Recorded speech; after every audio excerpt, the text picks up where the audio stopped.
Неколку ученички се насилни кон нивна соученичка, додека останатите снимаат со мобилен телефон и се подсмеваат. Вознемирена и оставена без поддршка, девојчето се обидува да си го одземе животот. Ова беше симулација преку која сакаа да ја прикажат реалноста низ училиштата. Денес средношколци испратија пораката за сериозните последици, што ги остава врсничкото насилство.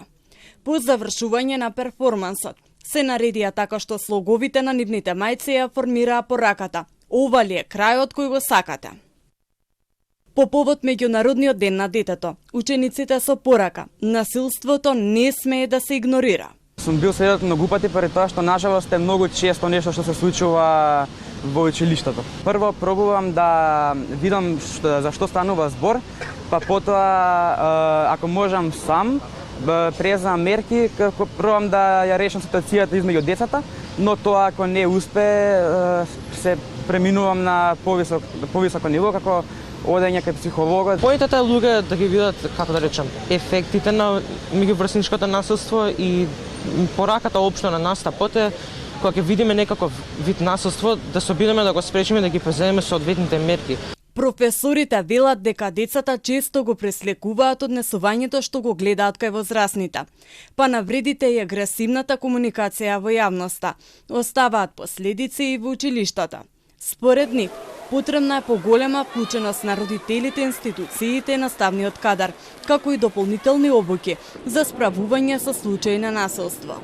Живееме во свет полн со насилство и сето тоа се пресликува во училиштата.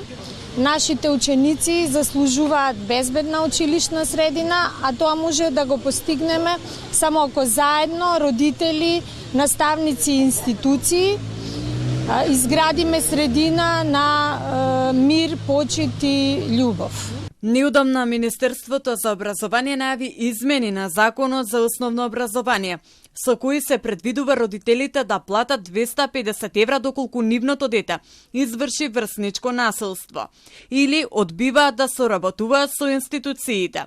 Тоа следува по серијата случаи врсничко насилство во училиштата. 9 одделенец, Отченто беше во критична состојба, откако поранешен ученик го избоде во училиштето, а во ист период ученичка од Ѓорче Петров беше тепана од незините соученички.